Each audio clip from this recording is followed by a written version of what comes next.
The Nintendo Wii U was basically every Nintendo fanboy's favorite console, and by the looks of it, it always is. Even though the Wii U was a good console, it was never perfect. I'm really sorry, but it's true. Terrible marketing, hard time for third-party developers, they had to downgrade their games in order to be on the Wii U, cringy advertisements, and other stuff. But does that make some of the Wii U games terrible? Well, not all of them, but the third-party ones were very terrible, especially Sonic Boom and the others.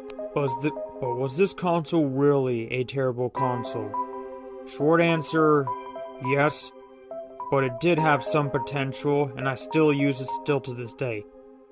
The Wii U will always be my third favorite Nintendo console. One of my favorite Wii U games for that console was New Super Mario Bros. U. Also, yeah, I am aware it's a lazy, well, not that terrible Mario game, but at least it was good at its time. I mean, one of the reasons I loved it is to play with everyone around me, like one of my twin sister and my friends would play as Mario, Luigi, Toad, and yeah. It was a pretty fun game at its time. The third game I loved during the Wii U era was Disney Infinity 2.0. Yeah, not only am I into first-party Nintendo games, but I also love third-party games. Pretty fun. Disney Infinity, during that time, was definitely a superior toys-to-life game. One of my favorite things to do is play as Spider-Man while my little sister plays the other heroes. Still to this day, I actually still own the Spider-Man Disney Infinity figure.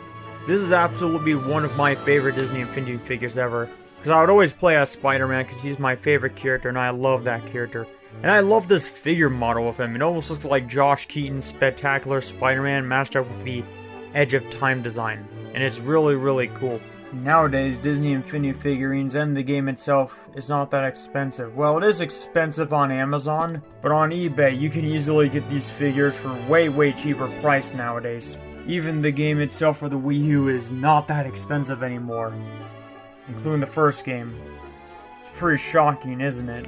Yeah, these were the figures I had. This one lost its arm, unfortunately, while the Spider-Man one still stayed the same. I had these figures ever since 2014. It was good times. Still to this day, I'm pretty bummed out that Disney Infinity shut it down. Super Smash Bros. For Wii U is my second favorite Wii U game I usually play on the Wii U nowadays, and still play to this day, and played a lot back then. While Super Smash Bros. For Wii U had lesser content than Ultimate, it was pretty fun at its time. What I absolutely love about the game is its character designs on how it's like more colorful and more cleaner than Brawl's design. But my one favorite part I loved about that game was the amiibo support, which I'll get to later in the video. But overall, Super Smash Bros. For Wii U was an absolute blast during the time. My number one favorite Wii U game I loved playing with my little sister big time and hard was Super Mario 3D World. 2-player on it was absolutely a blast. I remember we spent hours trying to get all the collectibles and everything. It was totally fun. So besides playing video games on the Wii U mainly, and with other people online and with my friends nearby, I would usually just sit back and watch YouTube and watch some cool stuff. Cause sometimes back then, I usually get my phone confiscated if I didn't follow family rules and other stuff. But that was all in the past. But the Wii U itself is really good with its YouTube app, or it was. So basically, not only did I watch YouTube on it, but sometimes with friends or family, I would watch Netflix or Amazon Prime with them. The Wii U was actually pretty good with those applications. It even had Netflix as well, and that was absolutely fun. So basically, watching videos would be the second thing I loved doing on the Wii U. Alright, let me tell you something. When the Amiibos were first announced during the Nintendo Digital event, that was a day that I was screaming for joy and happy for life. Because when I was little, I've always wanted Super Smash Bros. Figures inspired by Smash Bros. Itself. And that was a dream huge come true during that time. So major points going to that. Back then, I would always take my Mario Amiibo with me anywhere I go. And sometimes I still do.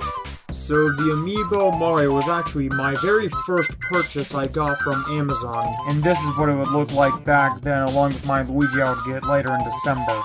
During that time. I used to have a fireball, but as years went on, sometimes it wouldn't last forever, and this is all that remains.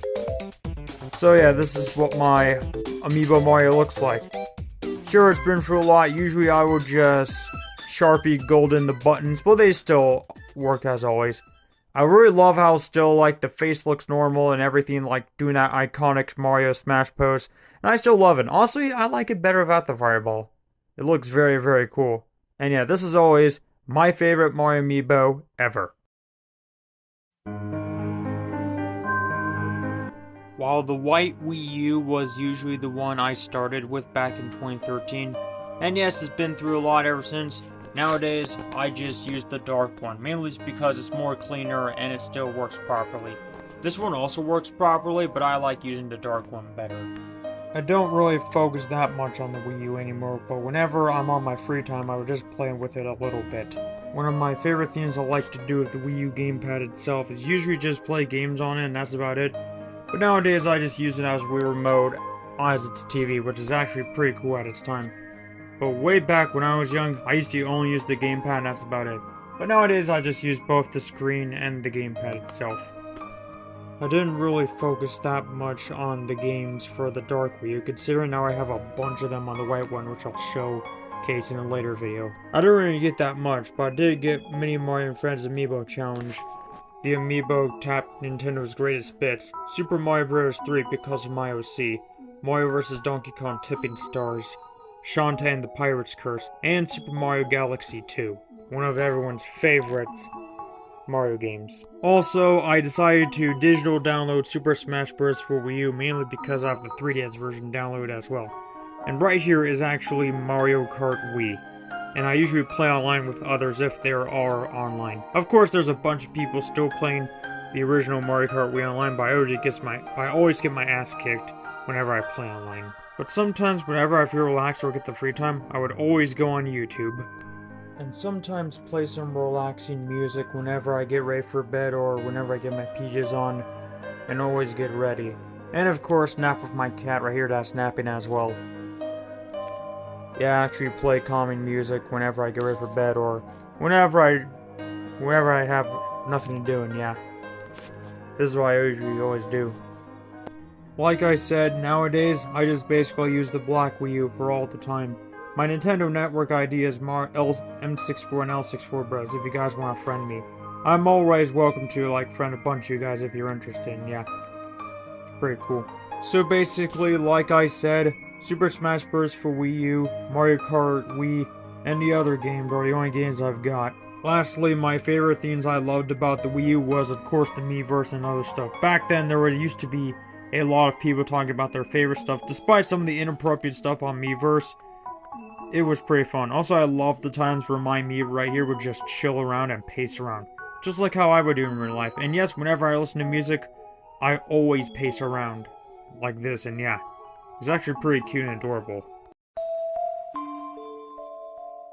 While the Wii U was perfect at its time, it was never perfect, and it did have some problems. For one, the Wii U gamepad itself had a weak battery, and it usually dies quicker, unlike the other Nintendo consoles we had. Like, just the gamepad itself, it had a weak battery. Also, its storage space was really weak, so in order to get a new game from the ground up, you're gonna have to get a SD card or sacrifice some of your software.